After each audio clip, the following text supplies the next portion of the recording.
அணையாய் சந்தபட உரைத்தருள் என்றான் அறத்தின் உருவம் கொள்வார். பகவானே கண்ணா, ஒரு காட்டிலே மூங்கில் காடு. அந்த மூங்கில் காட்டிலே தீக்கடை கோல் ஒன்று இருக்கும். மூங்கில்னா எல்லா மூங்கிலையும் நெருப்பு வராது.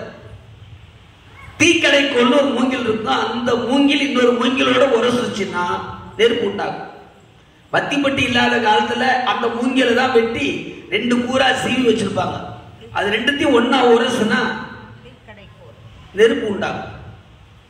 அப்போ இந்த தீக்கடை கோல் ஒரு மூங்கில்ல உரசி தீ பிடிச்சிருச்சுன்னா உரசிய அந்த ஒரு மூங்கில் மட்டுமா எரியும்? தீ பிடிச்சுன்னா மூங்கில் காடே பத்தி எரியும். அப்ப யுத்தம் என்று தொடங்கிவிட்டால் பாண்டவர் கௌரவர் என்று சொல்லக்கூடிய 105 பேரோட முடிஞ்சிருமா? எங்கள் உறவுகள், குருநாதன், பாட்டன், சம்பந்திக, பொண்ணு கொடுத்தவன், பொண்ணை காட்டினவன், எவ்வளவு பேர், அத்தனை அழிவு ஏற்படும். அது மட்டுமல்ல, ஆண்டவனே கிருஷ்ணா, ஒரே குளத்தில் தான் அல்லியும் தாமரையும் மலர்கிறது. ஒரு குளத்துல. ஆனா ரெண்டு மலர்களுக்கும் வெவ்வேறு குணம். காலையில சூரியனை கண்டவுடன் தாமரை மலரும், பகலெல்லாம் அழகா ஒளி வீசும். மாலை சந்திரன் வருகிற பொழுது சூரியன் கண்ட அந்த தாமரை முகம் ஆடி போயிடும். சந்திரனை பார்த்த போது அல்லி மலரும். இரவெல்லாம் அல்லி அழகா இருக்கும். காலையில சூரியன் வந்தோம்னா அல்லி முகம் ஆடி போயிடும். ஒரு குலத்தில் பிறந்த அல்லியும் தாமரையும் எப்படி வேறு வேறு குணமோ அதே போல ஒரு குலம் குருகுலம். எங்கள் குருகுலத்தின் கௌரவர் பாண்டவர்கள், பாண்டவர்களாகிய நாங்கள் இந்த குணத்தில் இருக்கிறோம். கௌரவர்கள் அந்த குணத்தில் இருக்கிறாங்க. அதுக்காக உறவுகளே வேண்டாம்னு சொல்ல முடியுமா? பகை கொள்ள முடியுமா? யுத்தம் வைக்கலாமா? யுத்தம் வேண்டாம் கிருஷ்ணா. நம்பா, நான் என்ன செய்யணும்னு சொல்லுங்க. எதுக்கு இதெல்லாம்? பகவான், இப்ப நான் போய் கேட்கிறேன், கொடுத்தா வாங்கிடுறேன். கொடுக்கல 5 பாதி ராஜ்யம் கொடுக்கல, 5 நாடு கொடுக்கல, 5 ஊர் கொடுக்கல, 5 வீடும் இல்லை அப்படின்னு சொல்லிட்டா நான் என்ன பண்ணிட்டோம்? கவனம் வந்துட்டா? அடுபோர் வேண்டு அப்படின்னா போரை வேண்டிவா. சண்டையை வைச்சிரு, சண்டைக்கு 4 குறின்னு சொல்லணும். அடு போர் வேண்டு, சண்டையை வேண்டிக்கிட்டு வாங்குறாரு. சண்டையை போய் என்னங்க வேண்டுறது? வார்த்தைக்கு தெரியாது. வேண்டுதல் என்ன அர்த்தம்? ஒரு கல்யாண பத்திரிகை போடுறோம். அன்பு மரணம் உடைத்தாய் நில்வாழ்க்கை பண்பு பயணம் அது பொண்ணோடுகார் புள்ளோடுகார் தேதி கர்ண யோகம் திதி நட்சத்திரம் சத்திரம் எல்லாம் போட்டாச்சு. தாங்கள் தங்கள் சுற்றமும் நட்பும் சூழ வருகை தந்து மணமக்களை வாழ்த்தியருள அன்புடன் வேண்டி அழைக்கிறோம். கல்யாண பத்திரிகையில வேணா வேண்டி கூப்பிடலாம். இப்ப தர்மராஜர் சண்டையை வேண்டி வந்தார். சண்டைக்கு ஒரு பத்திரிகை போடலாம். நம்ம என்னன்னா ஞாயிற்றுக்கிழமை சண்டை, துரியப்படுகிறோம் ஒரு சண்டை. அற்புதமாக சாத்துப்பாளையம் தர்மாபுரம் கிராமத்தில் நடைபெற்றுக் கொண்டிருக்கிற மகாபாரத யுத்த தீமிதி விழா ஞாயிற்றுக்கிழமை காலை துரியோதனன் படுகொலை நிகழ்வு நடைபெறுகிறது. ஆகவே தர்மராஜாவாகிய நான் எழுதிக் கொள்வது, கௌரவங்களாகிய நீங்கள் 100 பேர் வருகை தந்து பாண்டவர்களாகிய எங்கள் 5 பேரை அடித்து சாய்த்து விட்டு மொத்தமாக நீங்களே அத்தினாபுரத்தை ஆளும்படி அன்புடன் வேண்டி விரும்பி அழைக்கிறேன். இப்படிக்கு தர்மராஜ் கேட்டுக்கொள்கிறேன், வேண்டி கேட்டுக்கொள்கிறேன். இந்த மாதிரி என்ன பத்திரிகை போடுவோம், அந்த மாதிரி தான் கேட்கிறார் சண்டையை. நம்ம நினைக்கிறோம் இவ்வளவு பட்ட தர்மராஜாவுக்கு கொஞ்சம் கூட இந்த கோபம் வராதா? ஏன் அப்படி சொல்றாரு அப்படின்னா, இரக்கத்தின் உச்சியில் இருக்கக்கூடிய தர்மராஜா ஏன் அப்படி கேட்கிறாருன்னா, பாசம், அன்பு, உறவு என்ற ஈரம் அவர் உள்ளத்துல இருக்கு. அதை விட அதிகமா கோபம் வரும். அதை விட அதிகமா சாதுமிடந்தால் காடு கொள்ளாது. அவ்வளவு கோபம் வரும், அவ்வளவு சண்டை போடுவார். ஆனால் பாசத்துக்கு கட்டுப்பட்டவர். ஒரு தீபாவளி, இந்த தீபாவளிக்கு விடிஞ்சா தீபாவளி பிள்ளைகள்லாம் லீவ்ல கிடைக்கல, அவசர அவசரமா பட்டாசு வாங்கி ராத்திரியே கிளம்பி வந்தாங்க. ஒரு 2:30 மணிக்கெல்லாம் வந்து பட்டாசு எல்லாம் வச்சுட்டு பட்டு தூங்குது. பொழுது விடிஞ்சு படிக்கலாம். அந்த வீட்டுல ஒரு பாட்டி, யார் இருந்தாலும் எத்தனை பேர் இருந்தாலும் நம்ம தான் சாண்ட் தெளிக்கணும், நம்ம தான் பெருக்கி தரணும், நம்ம தான் கோலம் போடணும். நல்லா தூங்குறாள் அப்படின்னு இந்த பாட்டி ஏந்து முன்னால ஒரு இரும்பு ஒருத்தர சாணியை தந்து வச்சு செரிக்குது. அது போய் அந்த பாட்டி இரும்பு முறத்தை தேய்ச்சி இந்த பசங்க என்ன பண்ணாங்கன்னு சாணியை கீழே போட்டுவிட்டு பட்டாசெல்லாம் இரும்பு முறத்தில் வச்சு அடுப்பு மேலே வச்சுக்கிறோம். நல்ல கணக்கணக்கான சூடு ஏறி இருக்கும். காலையில் வத்தி வச்ச கீச்சு வச்சா பத்திக்கும், நல்ல சத்தமாக வெடிக்கும். அப்படின்னு இந்த பாட்டி நம்ம தானே சாணி வச்சுக்கிறோம் அதுலன்னு முறத்தை தூக்கி அப்படியே கொட்டி பிடிச்சி தண்ணியில், மொத்த பட்டாசும் தண்ணியில் கை வச்சு சாணி கரைக்கலான்னு பார்த்தா திரியா வருது. அப்போ தான் பாட்டிக்கு தெரிந்து, ஓஹோ இந்த பசங்க பட்டாசு வச்சுக்கிறாங்க, நம்ம இதை ஒன்றும் பண்ண முடியாதுன்னு அப்படியே ஒட்ட பிசைஞ்சு எடுத்து முறத்துலேயே வச்சு அடுப்பு மேலே வச்சுட்டு இன்னைக்கு எவனா சாணி தெரிச்சா தெளிக்கிட்டோம், கோலம் போட்டு நமக்கு என்ன போய் பட்டுச்சு. பொழுது கழிஞ்சு பார்த்து பட்டாசு எடுத்து வைக்கிறான் பசங்க, திரி இருக்குது, பத்தியில் நெருப்பு இருக்குது, வைக்கிறான், புசு புசுன்னு போது பத்த மாட்டேது, வெடிக்க மாட்டேது. ஏன் ஈரங்குது, பட்டாசு ஈரமாகுது. அந்த மாதிரி பெரிய பெரிய பட்டாசா வெடிப்பாரு தர்மராஜா. எப்படி பட்டாசுல ஈரமாச்சு அந்த மாதிரி பாசம் தம்பி அப்படிங்கிற ஈரம் உள்ளத்துல இருக்கிறதுனால கோபப்படாம சண்டையை வேண்டி வாழ்ந்தார். எப்படியோ சண்டைன்னு சொல்லிட்டு இல்ல போதும். அடுத்து பீமா நீ சொல்லு, சண்டையா சமாதானமா? கிருஷ்ணா என்னையா பேச்சுவார்த்தை வேண்டி கிடக்கிறது? அவங்கிட்ட போய் என்ன பேச்சுவார்த்தை? எத்தனை கொடுமைகள் செய்தான் அவன். நாங்கள் கொண்ட சபதம் நிறைவேற வேண்டும், அந்த 100 பேர்களை அடித்து சாய்க்க வேண்டும். சண்டைதான், சமாதானம் இல்லை. உடனே சொன்னார், தலைவா என்ன தலைவா இவ்வளவு கோபப்படுறே? தலைவனின் கேள். பீமனை கண்ணன் தலைவான்னு கூப்பிட்டார். பீமன் எதுக்கு தலைவர்? அத்தினாபுரத்துக்கு தலைவரா, பாண்டவருக்கு தலைவரா, வேற என்ன சங்க தலைவரா, கட்சி தலைவர்? ஒண்ணுமே இல்லை. சும்மாகிற ஆளை போய் தலைவரேன்னு கூப்பிடுறது அப்படின்னா ஆரம்பிச்சு வச்சு ஒரு கண்ணன் தான். நான் தலைவரை தம்பியரும் மரம் தலைவர் தலைவன் கூப்பிட, சும்மா இருக்கிறவங்க தலைவன் கூப்பிடுறது என்ன அர்த்தம்? கத்து கொடுத்தவர் அவர் தான். ஏன்னா கோபமா இருக்கிறவங்களை அந்த கோபத்தை குறைக்கிறதுக்கு ஒரு பெரிய வார்த்தையை பயன்படுத்தும், தலைவர் அப்படின்னு. அப்ப பீமனை சொன்னா தலைவரின் கீழ் அமைதியாரு, அவசரப்பட சண்டை சொல்லிட்டு இல்ல, அமைதியா. அடுத்து அர்ஜுனா நீ சொல்லுப்பா, சண்டையா சமாதானம்?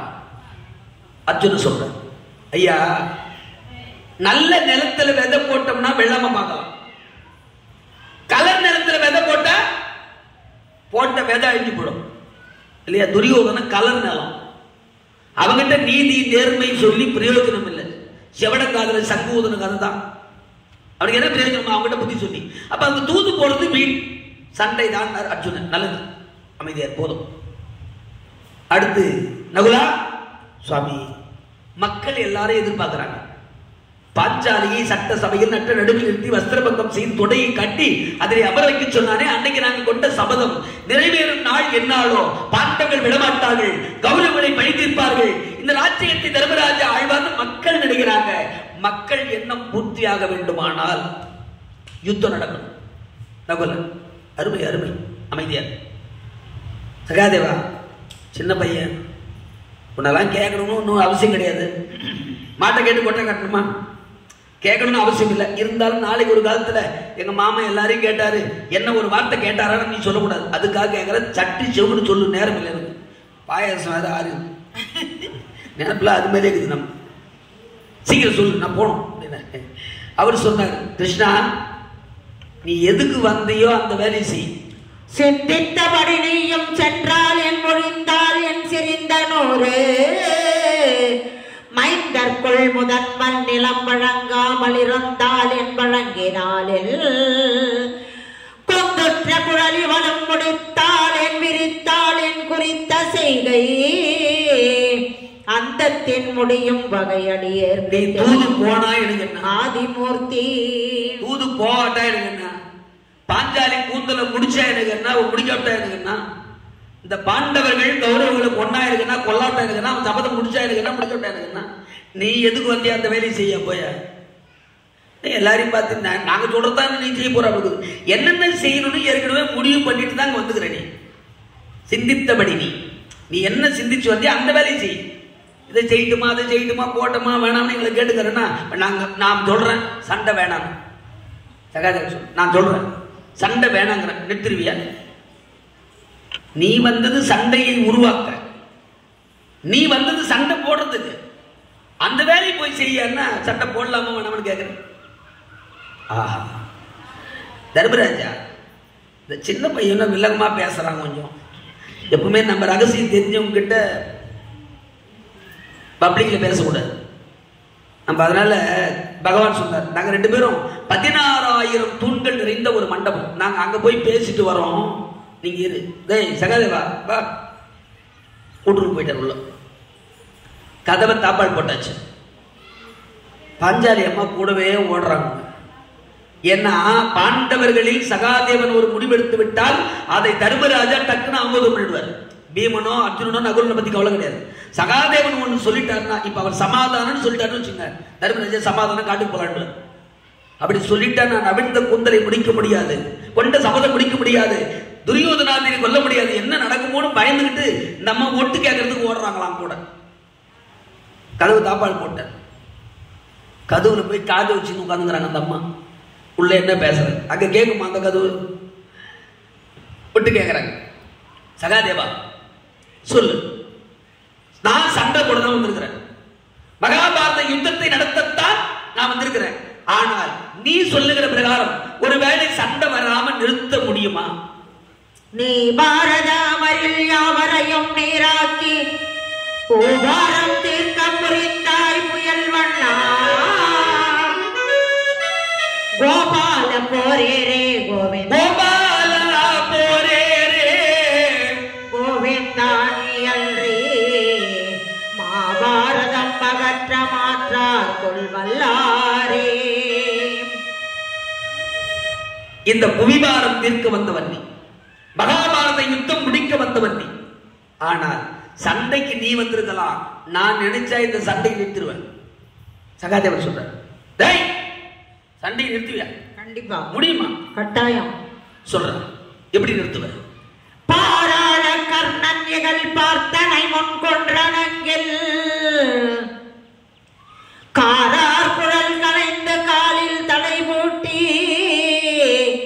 நேராக கைப்பிடித்த நின்னையும் யான் கட்டுவனே வாராமல் காக்கலாம் மாபாரதம் என்றார். பாராள கர்ணன் நிகழ் பார்த்தனை முன் கொன்று. பாராள கர்ணன் ஒரே வரியில முடிச்சுட்டார். இந்த பாண்டவருக்கோ கௌரவருக்கோ அத்தினாபுரம் சொன்ன கிடையாது. உண்மையான இந்த உரிமையாளர் யாருன்னா கர்ணன். கர்ணனை நாமளா கூப்பிட்டு அத்தினாபுரத்துக்கு முடி சுட்டிடணும். சண்டை கிடையாது, முடிஞ்சத வேலை. ஆனா அந்த கர்ணனை கொல்லுவேன், கர்ணனை கொல்லுவேன் ஒருத்தன் சபதத்தை தெரிஞ்சுக்கிறான் பாரு. என் பக்கத்துல எங்க அண்ணன் அர்ஜுனன், அவனை கூப்பிட்டு நிக்க வச்சு அம்பு போட்டு நம்ம கொல்லணும். அர்ஜுனனை சண்டை கிடையாது. அதை விட ஒரு விஷயம், 100 பேரையும் கொல்லுவேன், அடிச்சு கொல்லுவேன், உதிரத்தை எடுத்து தண்ணீராக அருந்துவேன், அது வரைக்கும் என் கையால தண்ணி எடுத்து குடிக்க மாட்டேன். நான் பீமன் எங்க அண்ணன், அவனை பாதாள சிறையில கையை காலை கட்டி தள்ளி போடணும். சண்டை கிடையாது. இன்னொருத்தி தலையை வச்சு போட்டு அடிக்கிறா பாரு பாஞ்சாலி. நாமளா கூப்பிட்டு உட்கார வச்சு தலையை மொட்டை அடிச்சு போடணும். கூந்தல் இருந்தா தானே நீ சபதம் போடுவ, மொட்டை அடிச்சுட்டா. இதை செய்தால் மகாபாரத யுத்தம் கிடையாது. கிருஷ்ணா, இப்ப நான் சொன்னேனே, இது எதையும் செய்யாவிட்டாலும் ஒரே ஒரு வேலை செஞ்சா யுத்தம் நின்று போயிடும். அது என்ன? உன்னை ஒரு ஆளை கையை காலை கட்டி உள்ள தள்ளி பூட்டிட்டோம்னா நீ எங்கேயும் போக கூடாது. சண்டே கிடையாது. வர்றதே 2 நாள் தான். பகவான் கோபம் வந்துருச்சு. என்ன கட்டுவியா? கண்டிப்பா. அட என்னை கட்ட உன்னால குமா மடம் பயலு. ராத்திரிக்கு அங்க பாப்பீங்க. எந்த சொன்னது எல்லாத்தையும் செய்யலாம். கர்ணனுக்கு முடி சுட்டலாம், பீமனை கையை கால கட்டி உள்ள தள்ளலாம், அர்ஜுனனை கொல்லலாம், பாஞ்சாலிக்கு மொட்டை அடிக்கலாம். ஆனா என்னை கட்ட உன்னால் ஆக மாட்டார். உனக்கு தெரியாது சாமி, உன்னை கட்டுறதுதான் எனக்கு சுலபம். அதெல்லாம் சொன்னதுதான் கஷ்டம். உன்னை கட்டுறது சொன்னே இதெல்லாம் கஷ்டம். ஆமா, உன்னை கட்டுறது ரொம்ப சுலபம். ரொம்ப சுலபம். அப்ப கட்டுறா, கட்டு அப்படின்னு 16,000 தூண்கள்லயும் காட்சி கொடுக்கிறாராம் கண்ணன். இந்த தூண்ல அந்த தூண்ல அந்த தூண்ல கிட்ட வராரு, எட்ட போறாரு. சகாதேவா என்னை கட்டு, சகாதேவா என்னை கட்டு, சகாதேவா என்ன. அவர் என்ன நினைச்சுக்கிறாருன்னா கவுரு போட்டு நம்மள கம்பத்துல கட்ட போறான்னு நினைச்சுக்கிறாரு. இவரு சகாதேவன் சிரித்து, அண்ணா ஒரு கற்பூரம் இது வேணா பண்ணு, கயிறு போட்டு கட்ட போறார். உடனே சகாதேவன் ஒரே இடமாக அமர்ந்து அரிகரி முரகரி அம்புதாச்சரி அச்சுதா உச்சுதா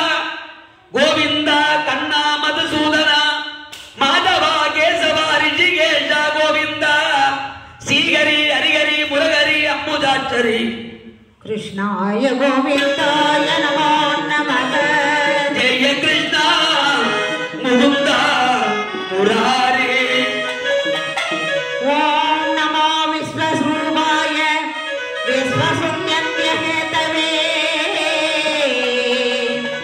விஸ்வேஸ்வராய விஸ்வாய கோவிந்தாய நமோ நமக. நமோ விஞ்ஞான ரூபாய பரமானந்த ரூபிணே கிருஷ்ணாய கோபிநாதாய கோவிந்தாய நமோ நமக. பகவானுடைய நாமதேயங்களை சொல்லி ஒரு மனதாக சகாதேவன் உட்கார்ந்த இடத்துல பகவானை அன்பினால் கட்டினார். அன்பெனும் பிடியுள் அகப்படும் மலையே, அன்பெனும் குடில் புகும் அரசே, அன்பெனும் அரைக்குட்படு பரம்பொருளே, அன்பெனும் கரத்தவர் அமுதே, அன்பெனும் கடற்குள் அடைக்கிடும் கடலே, அன்பெனும் அணுகுள் அமைந்த பெருளியே, அன்பெனும் உயிர் ஒளிர் அறிவே, அன்புருவாம் பரசிவமே. நல்ல அன்பெனும் கயிற்ற போட்டு கட்டுறாரா, இறுக்கி கட்டுறாரா, விடல மந்திரம் சொல்லிக்கிட்டே இருக்காரு பகவான் நாமதே.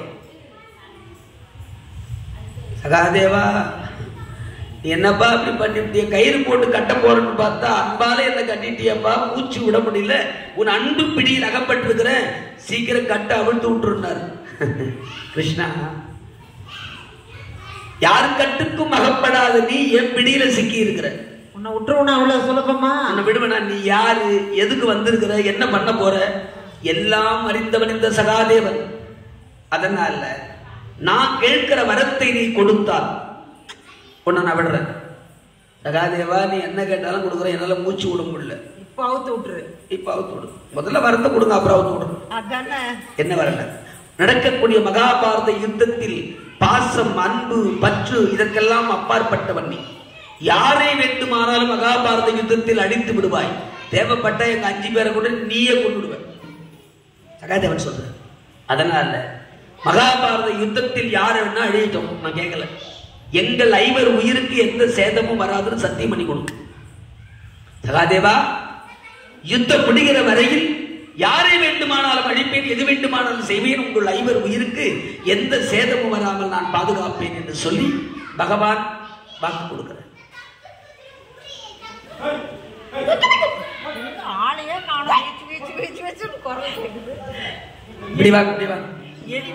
சத்தியம் பண்ணார். வாக்கு கொடுத்த உடனே பிடியை தளர்த்தினார் பகவான்.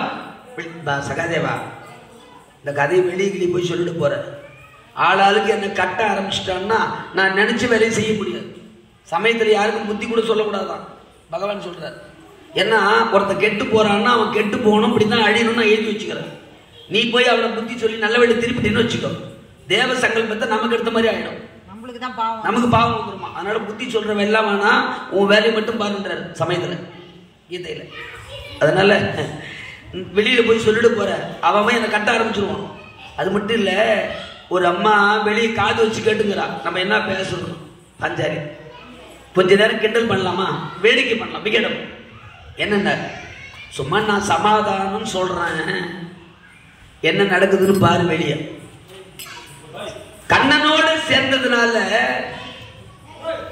விகடம் செய்யற புத்தி வந்து, அம்மா உட்காருங்க, அமைதியா உட்காந்தீங்கன்னா 2 கிளாஸ் பாயாசம், சத்தம் போட்டீங்கன்னா 1/2 கிளாஸ் பாயாசம் தான்.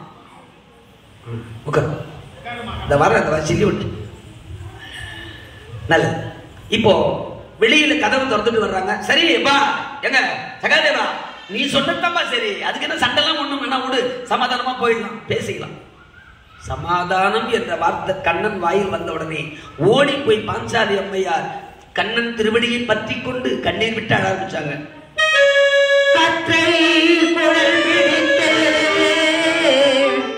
கண்ணிலான் பெற்றெடுத்தோ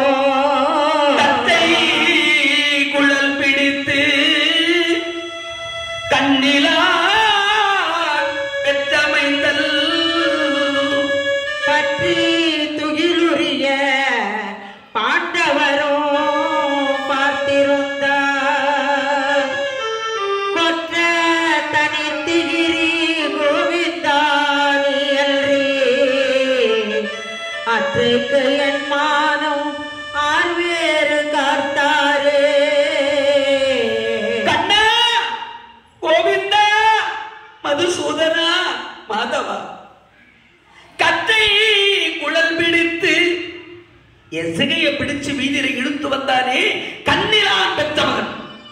துச்சாதன் சட்ட சபையின் நடுவில் நிறுத்தி என்னை வஸ்திரபங்கம் செய்கிற பொழுது, கண்ணா மாயவா மதுசூதனா கோவிந்தா என்று உன்னை வேண்டினேன்.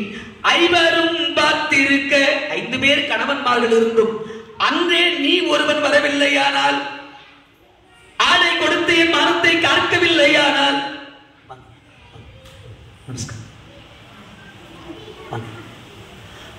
அன்னைக்கு என் நிலைமை என்ன ஆயிருக்கும்? எதுவுமே பேசாம, கண்ணா இன்னைக்கு சமாதானம் ஒரு வார்த்தை சொல்றீங்களே, நாங்க போற கதை எப்படி? சண்டையை நடத்த பொழுது நான், யுத்தத்தை நடத்தி புவிபாரம் தீர்க்க வந்தவன் நான். எல்லாம் தெரிஞ்சுக்கிட்டு என்ன நம்பாம தானே ஓடி வந்து ஒண்ணு கேட்ட நீ? தப்புதான். சும்மா கொஞ்ச நேரம் ஒண்ணு வேடிக்கை பண்ணலாம்னு பேசினேன். சமாதானம் இல்லை, சண்டையை முடிப்பேன், நீ கொண்ட சபதத்தை முடிப்பேன், உன் கூந்தலையும் முன்னின்று நானே முடித்து வைப்பேன் என்று அருள் செய்து, தர்மராஜா பா வேலை முடிஞ்சது கிளம்பணுமா? போய் வரட்டுமா? போய் வாங்க கண்ணு. அவ்வளவு தூரம் போது தேரு. கிருஷ்ணா கொஞ்சம் இல்லைங்க. தர்மராஜா சொன்னார், அத்தினாபுரம் போனீங்கன்னா எங்க பெரியப்பா திருதுராட்டினா நான் ரொம்ப கேட்டேன்னு சொல்லுங்கண்ணா. எங்க பெரியம்மா காந்தாரி அம்மா நல்லா இருக்கிறாங்களான்னு கேட்டேன்னு சொல்லுங்கண்ணா. இப்ப கூட குந்தி அம்மாவை சொல்லல. என் தம்பி துரியோதனாதே 99 பேர், தம்பி துரியோதன 100 பேரையும் அண்ணன் ரொம்ப விசாரிச்சுன்னு சொல்லினா. சாமி அவரு இந்த ஜென்மத்துல திருத்த மாட்டாரு. அதான் பாசம். பாசம் உள்ளவர்கள் யாராவது எதுனா சொல்லிட்டா உடனே மனசு நோகும், கண்ணு கலங்கும். மனசு கல்லா போனவங்க அழமாட்டாங்க. இலகிய மனம் உள்ளவர்கள் அழுவாங்க, தானா கண்ணீர் வரும். தர்மராஜா இலகிய மனம், அதனால கண்ணீர் விட்டு சொல்றார். எல்லாரையும் கேட்டேன்னு சொல்லுங்க. பகவான் திரும்பி பார்த்து ஒரு சிரிப்பு சிரிச்சார். உன் நல்ல மனசுக்கு நீ நல்லா இருப்பையா? வாய் திறந்து சொல்லுங்க, கையை காட்டிட்டு சரி சொல்றேன். ஒரு மரம் வளருதுன்னா அந்த குழந்தை கிள்ளிங்கனேங்கிறாங்க. அப்படி பண்ணினவங்க நீ எங்களெல்லாம் பார்த்துக்கோ. எத்தனை முறை குழந்தைகள்னாலும் ஒரு சில மலத்தை யாரும் சாய்ச்சிட முடியாது, வெட்டிட முடியாது. பாட்டு மலம் வந்துகிட்டே தான் சாமி. அதான் பாட்டவன் வந்தாச்சு. 2 நாள் பயணம். இந்த பாகவதர்கள் எல்லாம் கூட கிளம்பிட்டாங்க. வெட்டி மருதங்கம் தாளம் எடுத்துக்கிட்டு எல்லாம் பஜனை பாடி போறாங்களாம் பகவான் கூட அத்தினாபுரத்துக்கு. ஏன் அப்படின்னா 6 லட்சம் பேர் போறாங்க. அப்பா எவ்வளவு? 6 லட்சம். கண்ணன் தூது போற போது 6 லட்சம் பேர் கூட போறாங்க. எதுக்குன்னா இந்த பாகவதர்லாம் ஒரு நேரத்துல கேட்டாங்க, பகவானே உங்கள் சதுர்புஜ காட்சியை நாங்க பார்க்கணும். சதுர்னா 4 கரங்களோட இறைவன் காட்சி கொடுக்கறத பார்க்கணும். அது இங்கு கிடையாது. நான் தூது போற போது விதிராழ்வார் வீட்டுல விருந்து சாப்பிட்டு சதுர்புஜ காட்சி கொடுப்பேன், அங்க வந்தா பார்க்கலாம். அதெல்லாம் நினைப்பு வச்சுன்னு இப்ப விருந்துக்கு போறாருன்னு கூட வர பாகவதெல்லாம் அங்க போனா சதுர்புஜ காட்சி பார்க்கலான்னு பகவான் கூட ஓடுறாங்க. எல்லாம் பஜனை பாடிட்டு போறாங்க. 2 நாள் பயணம். அத்தினாபுரத்தில் செண்பக சோலையில போய் பகவான் தங்குறார். கிருஷ்ணா முகுந்தா முராரே ஜய ஜய கிருஷ்ணா முகுந்தா முராரே ஜய கிருஷ்ணா முகுந்தா முராரே கருணாசாகர கமலநாயக கருணாசாகர கமலநாயக கனகாம்பரதாரே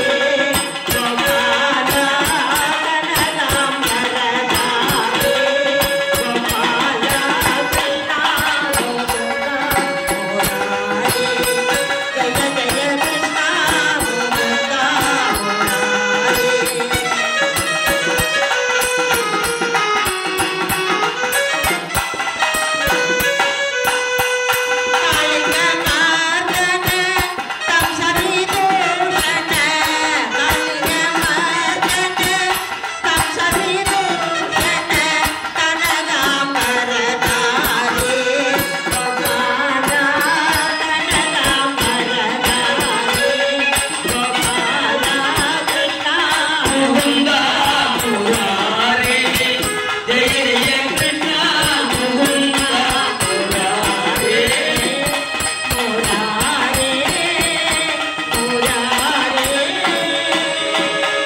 அற்புதமா பஜனை பாடிக்கிட்டு எல்லாரும் செண்பக சோலையில வந்து பகவான் தங்குறார். ஏன் பகவான் செண்பக சோலையில் தங்கினார்னா, இந்த உலகத்தில் உள்ள எல்லா மலர்களும் வண்டுக்கு தேன் கொடுக்கும். வண்டு உட்கார்ந்தா எல்லா மலர்களையும் தேன் அருந்தோம். ஆனா செண்பக மலர் மட்டும் எந்த வண்டுக்கும் தேன் கொடுக்காது. அத்தினாபுரத்துல துரியோதனை எவன் தூது போனாலும் நாடு கொடுக்க மாட்டான் அப்படின்னு சொல்லாம சொல்றதுதான் செண்பக சோலையில போய் உட்கார்ந்தாராம். எப்படி செண்பக மலர் வண்டுக்கு கூட தேன் கொடுக்காதோ அந்த மாதிரி புத்தி உள்ளவன் துரியோதனை அப்படிங்கிறதுக்காக.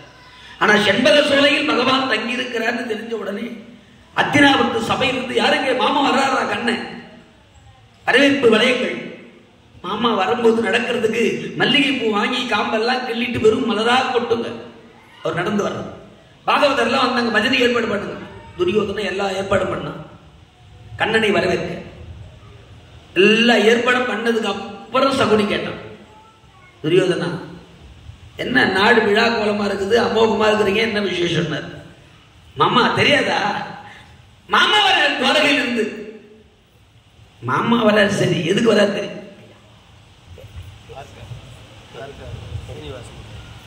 மகிழ்ச்சி மகிழ்ச்சி. இந்த அற்புதமான இணைய வேளையில் நம்முடைய ஆற்காடு மாநகரத்தை சேர்ந்த வணக்கத்திற்கும் மரியாதைக்கும் உரிய ஐயா திருமிகு சீனிவாச முதலியார் ஐயா அவர்கள் குடும்பத்தின் சார்பாக ஆற்காடு மாநகரம் மதிப்பிற்குரிய சீனிவாச முதலியார் ஐயா குடும்பத்தின் சார்பாக இங்கே வருகை தந்து அடியன்களை ஆசி வழங்கி ரூபாய் 201 அன்பளிப்பாக வாரி வழங்கி சிறப்பித்துள்ளார்கள். ஐயா அவர்களுக்கும் அவருடைய குடும்பங்களைச் சேர்ந்தவர்களுக்கும் எல்லாம் வல்ல பகவான் கண்ணவரான் அன்பெற்று இகவர சௌபாகியம் எடுத்து நீங்கா செல்வமும் நிறைந்தாயிரம் பெற்று வளமோடு வாழ்வென்று அம்பாளை பிரார்த்தித்து நிகழ்வு செல்கிறோம். பெரியவர்களே, சகுனி சொல்லு அப்பா, எதிரியாய் விளங்கக்கூடிய பாண்டவனுக்காக ராஜ்யம் கேட்க தூதுவனாக வருகிறார் கண்ணன். தூது வருகிற கண்ணனுக்கு யாராவது வரவேற்பு கொடுப்பாங்களா? மாமா நான் என்ன மாமா பண்ணட்டும்? வரவேற்பு கொடுக்குறான். பிரிச்சு தள்ளு மொத்தத்துக்கு கோத்துனா யாருங்க ஐயா மொத்தத்தையும் நெருப்பு வச்சு கொத்து கட்டோட்டு மலர் வழி ஒன்று கூடாது, எல்லாத்தையும் நெருப்பு வச்சு கொத்தியாச்சு. இல்ல வச்சது ஒரு நாள் தான் இருந்ததா?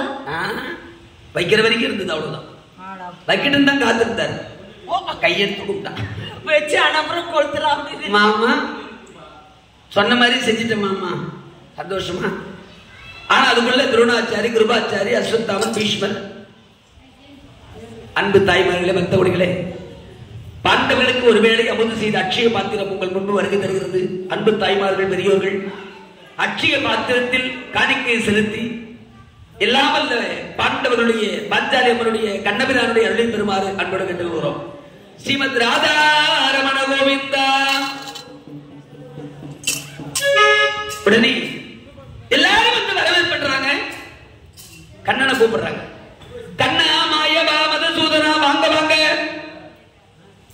கண்ணா எங்க வீட்டுக்கு வாங்க, கண்ணா எங்க வீட்டுக்கு வாங்க, கண்ணா எங்க வீட்டுக்கு வாங்க. எல்லாரும் எங்க வீடு எங்க வீடு தான். பகவான் கேட்கிறார், எங்க வீடு எங்க வீடு? அவங்க எங்க வீடுன்னாங்க, இவரு எங்க வீடு. எல்லாரும் அவன் என் வீடு என் வீடுன்றீங்களாப்பா, எனக்கு எங்க வீடு. அப்ப அத்தினாபுரத்துல எனக்கு வீடு கிடையாதா அப்படின்னு. அப்போ விதுராழ்வார் அருகிலே வந்து நின்று கை கட்டி வாய்ப்புத்தி, சுவாமி கிருஷ்ணா உங்கள் குடிசைக்கு வாருங்கள். இவெல்லாம் என் வீடு என் மாளிகை. விதுராழ்வார் உங்கள் குடிசைன்னு சொன்னார். விதுராழ்வார் வீட்டுல ஒரு வேளைக்கு 6 லட்சம் பேர் சாப்பிடுறாங்க. 60 லட்சம் பேர் சமையல் மாஸ்டர் மட்டும் அவர் வீட்டுல. ஆளு 100,000 மடையர். அதுல பட்சிங்கன்னா கணக்கு தெரியாது. உங்களை கேட்டு தெரிஞ்சுக்கிறதுக்கு தான் நான் சொல்றேன். 100,000 மடையர். 100,000 பெருக்கல் போடணும். 6 × 100 எத்தனை பெருக்கணும்னு கூட தெரியலையா? அது மாதிரி போடலையா? சைல சூட்சமா இல்ல, எழுத்தால வகுத்தல் பெருக்கல் கழித்தல் எல்லாம் வரும். அதனால 6 லட்சம் பேர் சமையல் மாஸ்டர். 6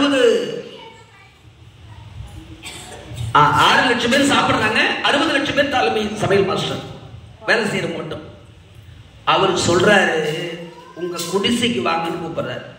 ஒரு வீடு கட்டிட்டு மேல ஒரு ரூம் போட்டா ஊரே எழுந்துன்றான். எங்க ஊர் பக்கத்துல கொஞ்சம் தூத்துட்டால ஆனா இவ்வளவு பெரிய மாளிகை கட்டி இவ்வளவு பேருக்கு சோறு போடுறவர் சொல்றாரு, உங்க குடிசைக்கு வாங்கன்னு கூப்பிடுறாரு. பரவாயில்ல, அவன் மாளிகை கட்டி வச்சுக்கிறீங்க அத்தினாபுரத்துல, எனக்கு ஒரு குடிசை இருக்குது. குடிசையா இருந்தாலும் நம்ம வீடு தானே நமக்கு சொர்க்கம். நம்ம வீட்டுல தூங்குற மாதிரி எந்த இடத்துல தூங்க முடியுமா? நான் என் வீட்டுக்கு போறேன்னு போயிட்டேன், எங்க விதுராழ்வார் வீட்டுக்கு. விதுரர் வீட்டுக்குள்ள பகவான் போனதுக்கு பல காரணம் உண்டு. ஏங்க போனார்? விதுரருக்கு ரொம்ப நாளா உடம்பு சரியில்லை, நோய். அதனால இவ்வளவு பேருக்கு சோறு போடுற விதுரர் அவர் மட்டும் கஞ்சி குடிச்சுக்கிறார். ஹாஸ்பிட்டலுக்கு போறோம், டாக்டரை பார்க்கிறோம், உடம்பு சரியில்லை. டாக்டர் ஐயா எல்லாம் சாப்பிடலாமா? ஒரு வாரத்துக்கு கஞ்சி குடிப்போம். எந்த நோயா இருந்தாலும் கஞ்சி குடிச்சா அது ஏத்துக்கும் அந்த உடம்பு. அதனாலதான் கஞ்சி என்பது மிக சிறப்புடையது. இப்ப விதுரர் வீட்டுக்குள்ள அவர் நோயை சரி பண்ணணும். இரண்டாவது, படிப்பெண்ணுக்கு பிறந்தவர் விதுரர். அதனால அத்தினாபுரத்துல விதுரர் அமைச்சரா இருந்தாலும் கூட அங்க யாரும் அவரை மதிக்கிறதில்லை. அவருடைய தேவைகள் எல்லாம் நடக்கும், அரசியல் வேலை பார்ப்பார், அந்த குடும்பத்துல ஒருத்தரா வாழ்வார், எல்லாம் அரசியல் வச்சு எல்லாம் நடக்கும். ஆனா சாப்பிடுன்னு சொன்னா யாராங்க போய் சாப்பிட மாட்டாங்க. ஏன்னா சாப்பாட்டுலதான் ஜாதி பார்த்தோம் அந்த உலகத்துல, வேற எதுலையும் கிடையாது. பணத்திலையும் மற்றதுலையும் சாப்பான் அவங்க வீட்டுல போய் நம்ம சாப்பிட்றதா. அப்ப விதுராழ்வார் வீட்டுல பகவான் போய் சாப்பிட்டாருன்னா, இருக்க கடவுளே போய் சாப்பிட்றாருன்னா நாம தான் ஏமாத்தோம் அப்படின்னு முடியாதுமா இல்ல? அப்படின்னு அந்த பெருமையை சேர்க்கறதுக்காக விதுரர் வீட்டுக்குள்ள போட காரணம் என்ன? விதுரர் ஆழ்வார், பாகவத பக்தர். பாகவத பக்தராய் ஆழ்வாராய் இருக்கக்கூடிய விதுரர் வீட்டுக்கு தானே கடவுள் வருவார். அங்க உள்ள போனார். உள்ள போன உடனே வரவேற்பு செய்து அவர் சொன்னார், கிருஷ்ணா, முகுந்தா, கோவிந்தா, கண்ணா, அடாடாடா, நீங்க எங்க வீட்டுக்கு வந்ததும் என்னால கையும் ஓடல காலும் ஓடல. நீங்க எல்லாம் அவ்வளவு சந்தோஷமா இருக்கு தெரியுமா? ஒரு வாத்தியார் ஒருத்தர் சொற்பொழிவு பண்றார், ஹெட்மாஸ்டர் இருந்தவர், ரிட்டையர் ஆயிட்டார். சொற்பொழிவு பண்ண இருக்கிட்டார், தேவாரம் பாட இருக்கிட்டார். திருவண்ணாமலையில சொற்பொழிவு போய்கிறார். அவர்கிட்ட படிச்ச குழந்தை ஒன்று திருவண்ணாமலை கொடுத்துக்கிறாங்க. திருவண்ணாமலை அது அப்படி கோயில் உள்ள வந்தா நம்ம வாத்தியார் தான் சொற்பொழிவு பண்ணிக்கிறாருன்னு சொல்லி, சார் என்ன தெரிந்தா நான் தான் முத்துலட்சுமி, உங்ககிட்ட படிச்சேன் சார், இந்த ஊர்ல தான் கொடுத்துக்கிறாங்க, 3 குழந்தைங்க இருக்கு, நல்லா இருக்கிறாங்க, வசதியா நல்லா இருக்கேன் சார். அந்த என் ஊருக்கு வந்துட்டீங்க, ஒரு வேளை என் வீட்டுல நீங்க சாப்பிட்டு தான் ஆகணும், வரலன்னு சொல்லக்கூடாது, கண்டிப்பா நான் எதிர்பார்ப்பேன், சரியா? குழந்தை அன்பா வரம்மா போயிட்டு. நிகழ்ச்சி முடிஞ்சது. 6 மணிக்கெல்லாம் வாத்தியார் கிளம்பிட்டார். நம்ம குழந்தை விட்டு போய் ஒரு சாப்பிட்டுக்கலாம். தினம் சோறு வாங்கி போடுறாங்களா அவங்க, அம்மா நான் சாப்பாட்டுக்கு இன்னைக்கு வரமாட்டேன், என்கிட்ட படிச்ச குழந்தை வீட்டுக்கு சாப்பாட்டுக்கு போறேன், அதனால நீங்க எதுவும் செய்யாதீங்கன்னு போட்டார். அங்க போய் அட்ரஸ் கண்டுபிடிச்சிட்டு போயிட்டாரு. குழந்தை வந்து அவர் வாத்தியாரை பார்த்ததோ இல்லையோ, சார் நீங்க எல்லாம் என் வீட்டுக்கு வரமாட்டீங்கன்னு பார்த்தேன், கூப்பிட்டதுமே வந்துட்டீங்களே. கூப்பிட்டதும் வர்றது ஒரு தப்பா? நீங்கெல்லாம் அப்படியே வந்தாலும் நீங்களாம் என் கூட என்ன சாப்பிடுவா போறீங்க? என் கூட்டு சாப்பாடுலாம் உங்களுக்கு பிடிக்குமா? நான் அவர் கவாங்கவான் பசியில் கத்திட்டு வந்துக்கிறாரு. சாப்பிடவா போறீங்கன்னா அப்ப சோறு செய்யல பொழுது. வாத்தியார் பார்த்தாரு, சோறு செய்யல பொழுது இல்ல, சோறு கிடையாது முடிவு எடுத்துட்டாரு. எப்படியோ ஒண்ணு சாப்பிடாத போறதா இல்ல அவர் முடிவு பண்ணிட்டார். அவர் சொன்னார், அம்மா அப்படியே நாங்கெல்லாம் சாப்பிடலாம் கூட, நீ தான் விட்டுவா போற, இட்டு போய் உட்கார வச்சு தலைவாழ இலை போட்டு எனக்கு சோறு போடாதே விட்டுருவார். குழந்தை பார்த்துச்சு, வாத்தியார் உஷாராக்கிறார், கொடாக்கண்டா அவர் கொடாக்கண்டான்ங்கிறார். சார் அப்படியே கையை பிடிச்சிட்டு போய் உட்கார வச்சு இலை வச்சு உனக்கு சோறு போட்டா கூட, எங்க பசங்க 3 பேர் இருக்கிறாங்க வீட்டுல, ஆளுக்கு 200 ரூபாய் கொடுக்காதியா? கொடுங்க நீங்க. 50 ரூபா கொடுத்தா அழகா தயிர் சோறு வாங்கி சாப்பிட்டு இருக்கலாம். அதை விட நான் அங்கேயே சாப்பிட்டு அங்கேயே படுத்து வந்துருக்கலாம், போக்குவரத்துக்கும் மிச்சமா இருக்கும், உடம்பும் தேவையாதெல்லாம் நமக்கு அப்படின்ற கதையா. இங்க வந்துட்டீங்களே, கையும் ஓடல காலும் ஓடல, நாங்க என்ன பண்ணுவோம் ஏது பண்ணுவோம்னு அங்க விதுரல், நான் என்ன பண்ணுவேன் என் பசி அனுப்பிடுமா? நான் கிடக்குறேன் பசியில, நானே 2 நாளா ஒண்ணு இல்லாத கிடக்குறேன் இல்லையா? 2 நாளா சோறாகல எங்க அம்மா, இங்க போனதான் சோறுன்றாங்க, இங்க வந்துதான் சாப்பிடணும்ன்றாங்க. உள்ளி நான் உணர்ந்து உள்ளவம் கருகி நான் எழுந்து துள்ளி நான் விழுந்து இணையடி தூசூடி நான் துயரை தள்ளி நான் மலர்ந்தடங்கையால் தட்டுவ முதை அள்ளி நான் என கண்கள். பசின்னு சொல்றீங்களே, நான் என்ன பண்ணுவேன்? இப்போதைக்கு 6 லட்சம் பேர் சாப்பிட்றாங்க, 60 லட்சம் பேர் சமையல் பண்ணிட்டு இருக்கிறாங்க. ஆனா திடீர்னு வந்து சாப்பாடு கேட்கும்போது கொஞ்சம் யோசிக்கணுமா இல்லையா? சரி தயாராகட்டும். ஆனா எனக்கு இப்ப பசிக்குது.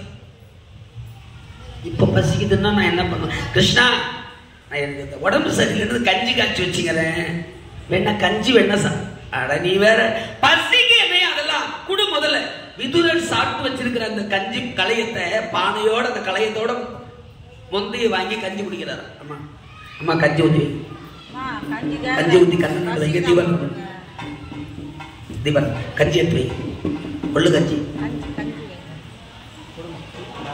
தீபன் தீபன் உள்ள அம்மாவோட ஒண்ணு, இங்க கிருஷ்ணரோட ஒண்ணு. தீபன் அப்படியே பாயசம் கொடுத்துரு போறீங்க ரெண்டுமே.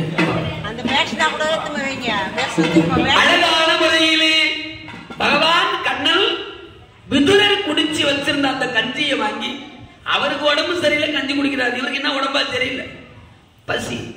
ஏதோ ஒண்ணு பசிக்கிற நேரத்துக்கு ருசி தெரியுமா? கிடைக்கிறத சாப்பிட. அதனால இருக்கிறத கொடுத்தார். வயிறார அந்த கஞ்சி வாங்கி சாப்பிடுறாரு, சந்தோஷத்துல குதிக்கிறார். கோவிந்தா கோவிந்தா நாராயணா கோவிந்தாங்கிறார்.